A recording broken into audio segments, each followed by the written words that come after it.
Hole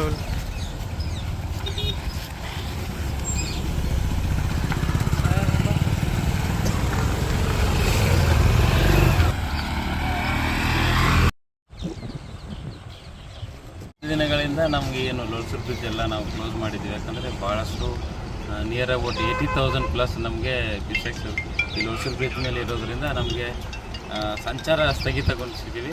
so ಈಗಾಗಲೇ ತಮಗೆ ಗೊತ್ತಿರೋ ಹಾಗೆ ನೀರಿನ ಮಟ್ಟ ಕಡಿಮೆ ಆಗಿದೆ. 4 ದಿನದಿಂದ 50,000 ಪಿಸೆಕ್ಸ್ ಮಾತ್ರ ಬರ್ತಾ ಇರೋದು. ಸೊ ಮತ್ತು ಘಟಪ್ರಭಾ ಬೇಸಿನಲ್ಲಿ ಸ್ವಲ್ಪ ಮಳೆ ಕಡಿಮೆ ಆಗಿದೆ, ರೆಡ್ ಅಲರ್ಟ್ ಇಲ್ಲ.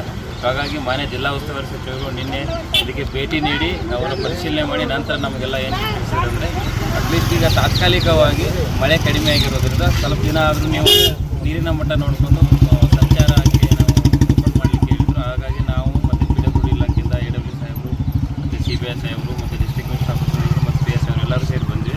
ನೋಡಿದಾಗ ಏನಾಗುತ್ತೆ ಅಂದರೆ ನಾವು ತಾತ್ಕಾಲಿಕವಾಗಿ ಓಪನ್ ಮಾಡಲಿಕ್ಕೆ ಎಲ್ಲರೂ ಸೇರಿ ನಿರ್ಧಾರ ಮಾಡ್ತೀವಿ. ಸರ್ ವಾಹನಗಳು ಈಗ ಹೆವಿ ವೆಹಿಕಲ್ ಬಿಟ್ಟು ಏನು ಟ್ರಕ್ಕು ಲಾರಿ ಅನ್ನೋ ಅದನ್ನು ಬಿಟ್ಟು ಉಳಿದಿದ್ದು ಜನರಿಗೆ ಯೂಸ್ ಆಗುವಂಥ 2 ವೀಲರು 4 ವೀಲರ್ ಅಂದರೆ ಲೈಟ್ ಮೋಟ್ರ್ ವೆಹಿಕಲ್ ಇರ್ಬೋದು, ಬಸ್ ಇರ್ಬೋದು, ಇವ್ರಿಗೆ ಮಾತ್ರ ನಾವು ಅಲೋ ಮಾಡಲಿಕ್ಕೆ ಇದು ಮಾಡಿದ್ದೀವಿ. ಎಂಟಿ ವೆಹಿಕಲ್ ಬಿಡ್ಬೋದು, ವೀಲ್ ಲೋಡೆಡ್ ವೆಹಿಕಲ್ ಇಲ್ಲ, ಎಂಟಿ ವೆಹಿಕಲ್ ಬಿಡ್ಬೋದು.